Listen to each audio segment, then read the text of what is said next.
Life isn't easy, something I've talked about briefly in my other videos. And when the struggles of life come at you full force, it can be hard to admit you need help. It's something I still struggle with to this day. In a world full of anime or visual novels with overpowered main characters who easily defeat the big bad of their series all on their own, it can be easy to become misguided and think you have to carry the weight of the world on your shoulders. The reason can be different for everyone. Some people just have that mentality. Some people have past events that make trusting other people difficult. While there are countless reasons, in the end it's a negative mindset to have. Although I know logically this isn't the case, I get this feeling of worthlessness or inferiority to others when I can't solve problems on my own. And that's why it's good to be reminded that we're not alone in this crazy roller coaster called life. We have our family, our friends, our close loved ones to help us when we can't handle things on our own. And more than likely not, one day we'll be playing the opposite roles for them. And that's something that Aquadine, the visual novel we will be taking a look at today, reminds you of. Hello everyone, hopefully an OK Editor 357 here, and for today's video, I will be reviewing the visual novel Aquadine, which releases February 12th.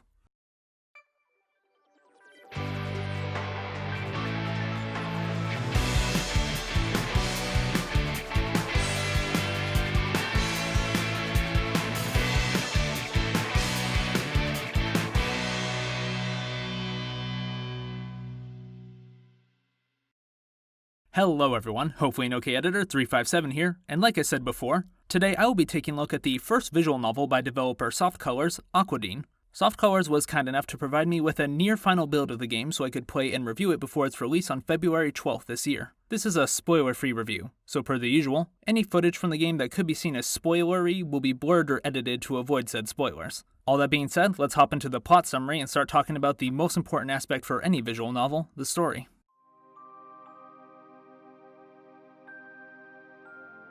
Long ago, a devastating drought ravaged the land. The people's soil was too parched to grow crops, and their livestock dwindled in number. Heat strokes, hunger, and dehydration took the lives of countless villagers. Without the necessary resources for survival, the villagers turned to Levios, the sea deity, and prayed for food and clean water. Levios granted their wish, but only under one condition: that the merfolk would be allowed to live peacefully among them. And for many decades, they did. Over time, however, the merfolk were gradually discriminated against because they were considered abnormal half-humans, inferior beings. Levios became enraged and created an underwater kingdom, now known as Ancient Aquadine, to personally lead and protect the merfolk himself, until one day the ancient civilization ceased to exist. Or at least that's what the opening monologue of the visual novel says. Whether or not any of that is true is unknown, but the people who built the town Aquadine, which serves as the setting to this visual novel, certainly believed it. And they modeled much of Aquadine in honor of these legends. Aquadine is a town not unlike Venice, where much of it is connected by canals of which you can take relaxing gondola tours upon the water. Our main character is actually one of the people who gives tours on gondolas, though you wouldn't know that at first glance. Meet our main character Robin, son of the most famous gondolier in town, his mother, who is unfortunately hospitalized due to an unknown disease affecting her vision and breathing. In order to pay for her hospital bills, Robin dons the alias of Ciel, a charming and energetic tour guide, who does not resemble his usual silent, bookwormy type personality at school in the slightest. One day after giving tours, Robin hears a mysterious singing and follows the source of the noise until he discovers a mermaid, one who quickly dives back into the water after noticing him. With proof that at least some aspect of Aquadine's legends, the existence of merfolk, are true, Robin continues his day-to-day life of hanging out with his group of friends in high school and giving tours as Ciel in an effort to pay for his mother's hospital bills. Once you get to a certain point in the visual novel, a very important plot point will be revealed to you, and you will then be given a character select screen. And whoever you choose in said screen is the character route you will go down. For character routes, you have Cameron, Anya, Elizabeth, and last but certainly not least, Diana. Before I start talking about the individual routes and the overarching story, allow me to talk about the story up to this point and the characters.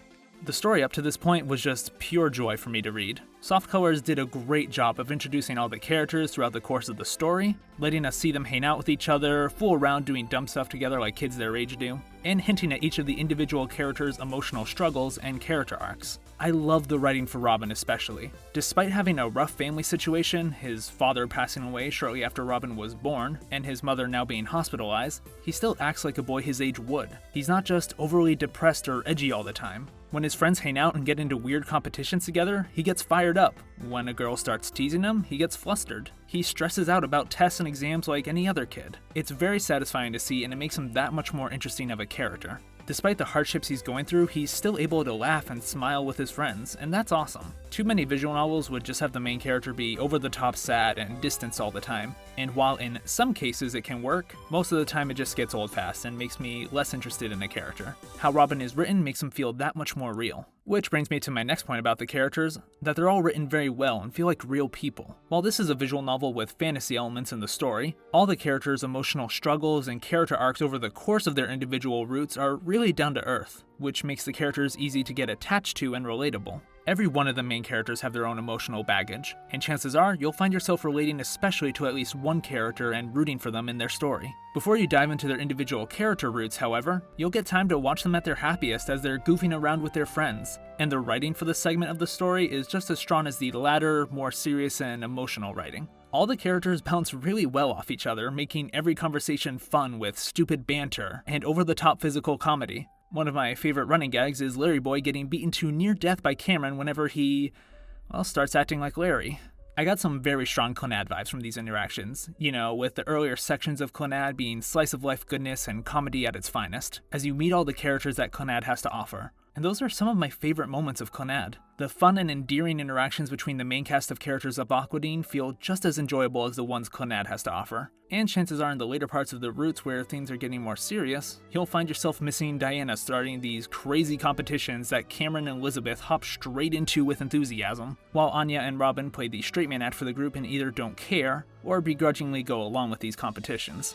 One last thing I'll mention about the writing before hopping into the character routes is that another strong point of Aquadine is that every character feels unique and are memorable, even the side characters who don't get as much screen time as others. From Cho, who desperately wants to reclaim the title of captain of the martial arts team and constantly refers to himself as a dragon, to Robin's grandpa, who constantly warns Robin to be wary of sirens when going out at night, to Elizabeth's father, who plays childish pranks and is way too overprotective of his daughter. Each and every side character throughout the story are written with enough depth and personality to make them stand out and not just act as placeholder characters to advance certain plot elements along. Not every visual novel can pull that off, but Aquadine makes sure that by the time the credits roll and you put the game down, you'll remember all the characters throughout the story, and you'll probably miss them. Moving on to the character roots.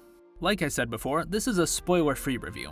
That being said, to talk briefly about what makes each of the character roots special, I will have to talk about either the themes of said roots or the emotional struggles of the characters in that route. I won't directly spoil anything, but I'll be giving away key details to the themes or aspects of the character arcs, so if you want to go into the visual novel blind as possible, which I totally understand, skip to this timestamp. Before you do, I'll just reiterate what I said earlier. The individual roots are all really satisfying and as down to earth as the character writing. Okay, now onto each of the roots. Cameron's route is about never giving up on your goals, no matter how hopeless things may seem. Elizabeth's route is about overcoming trauma and cherishing the good moments you have in life, as opposed to focusing on the bad. Diana's route is her dealing with her lack of confidence. While everyone around her seems to be especially gifted at something, she does not have any confidence that she has any great skills, and is unsure of what she wants to do in life. This one hit especially hard for me, because one of my favorite things to do in life is look at other people in life, see how great they're doing certain things, and then look at myself and ask if I have anything that makes me special. I get discouraged, and then I question myself and ask if I even know what I want to do with my life. Thankfully, after running around this crazy planet for 20 years, I think I finally set my targets for what I want to do with my life, but self-confidence is a thing I still struggle with every day. So Diana's character route was especially impactful to me. The writing for Diana was on point and believable, the romance was well done, and the ending was perfect. Anya's route really homes in on the biggest theme of Aquadine, that we can lean on the people around us for support. This is also something Robin learns throughout each of the individual character routes, because while the person the story focuses on may change route to route, his mother's illness remains a constant threat throughout the story, pushing Robin to his emotional and sometimes physical limits. However, the time this lesson means the most and yields the most results story-wise for Robin comes in Anya's route, and he learns it ironically enough by teaching Anya that very same lesson. Once you finish the 4 main character routes, you unlock an extra story route which serves as an epilogue to one of the character routes, I won't say which character, and a true ending to the story.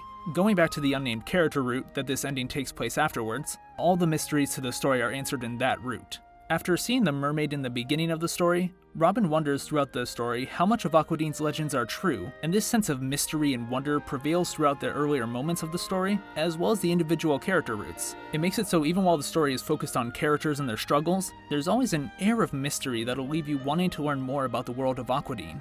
and play the other character routes for answers as soon as possible. And another plus about the individual character routes is that hints towards the overarching mysteries and questions the story has to offer are spread throughout the other character routes, making for some excellent foreshadowing to later revelations. So not only do the character routes stand great on their own, but they also serve to help you get closer to finding out everything about Aquadine's story, and I really like that sort of thing. Other visual novels would just have each of the individual character routes be throwaways, and not have any important relation to the overarching story and mystery. But this makes it so that each of the character routes have even more merit besides just being good standalone stories. Going back to the main route and ending, just like the rest of the story, the writing is great and I was pretty surprised by the ending. It did something not a lot of other visual novels I've played have done, and it hammered in one last time the importance of leaning on others for support, ending the story on an emotional but hopeful note.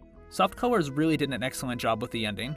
I could have seen the story going down another, more predictable route, but the way SoftColors decided to end the story was perfect. So in the end, to recap what I thought of the story, Aquadine has a very unique premise which keeps you guessing on the true nature of the legends of merfolk, and manages to weave a story with well-written and relatable characters, leading to satisfying explanations and character arcs, as well as an impactful ending that's sure to stand out among visual novels of the same genre. All that being said, let's talk about the artwork in the game.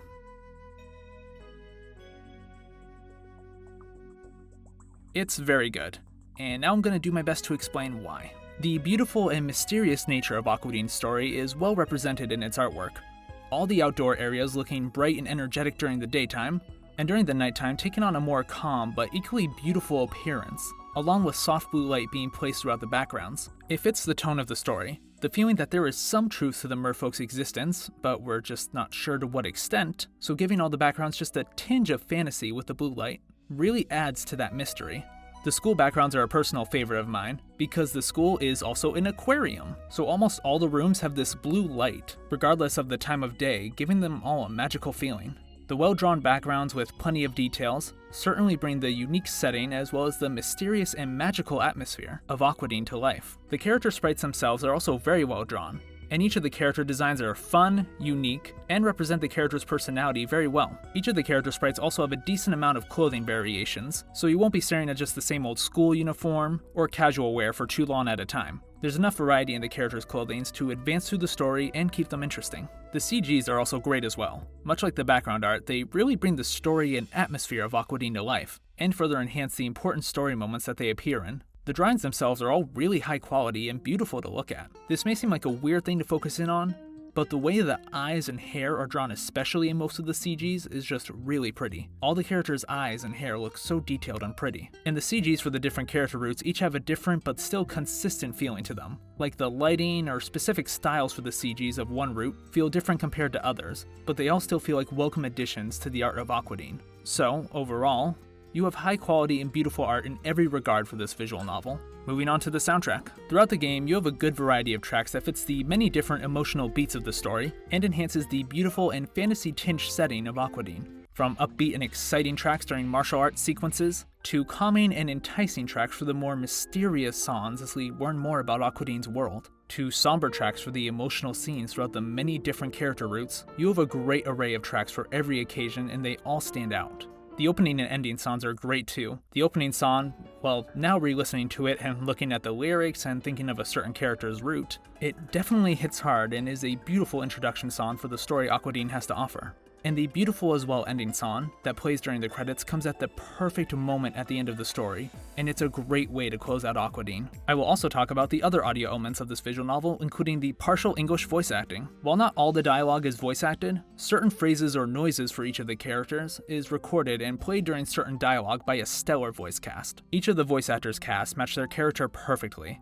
and the repeated phrases throughout the story never distract from the dialogue to read, but rather add to each of the characters' charm, and for later parts of the story, really add to the emotional turning points of the story. I think the voice acting works especially well during the lighthearted scenes where everyone is goofing around. It just makes the already fun and upbeat atmosphere even more so when paired with a brilliant soundtrack. All the voice actors hit it out of the park, but my personal favorite performances was Jonah Scott, who voices a number of characters, but most noticeably our main character Robin, Amelie, who voices Elizabeth, and that character is also a singer, so that's cool, and Jordan Harrelson, who voices a few characters, my favorite being Cho. The sound design for the game was really great too. Every sound effect just immerses you more into the peaceful and mysterious world of Aquadine. The calming sound of the oar striking the water as Ciel gives gondola tours, The sound of thousands of kicks landing into the resident punching bag Larry. The sounds of the few passerbyers at night walking around town while Robin or Ciel is out on his gondola. None of it ever feels misplaced and all comes together to add to the magic-filled and just gorgeous to look at world of Aquadine. One other quick thing I'd like to mention before reaching the conclusion of this review is the character sprites throughout the story will move sporadically to match their character's emotional state. If they are nervous or frightened, they'll start shaking. If they're excited about something, their character sprite will suddenly bounce up before switching to another one. Stuff like that. And that's just another way to show the mood of the characters and further engross you in the story that Aquadine does great.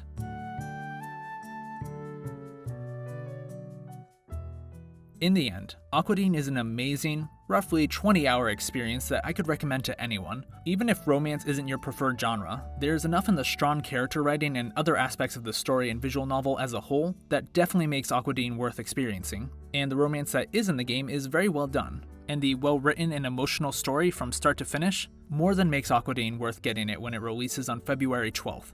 I rate Aquadine a 9.5 out of 10.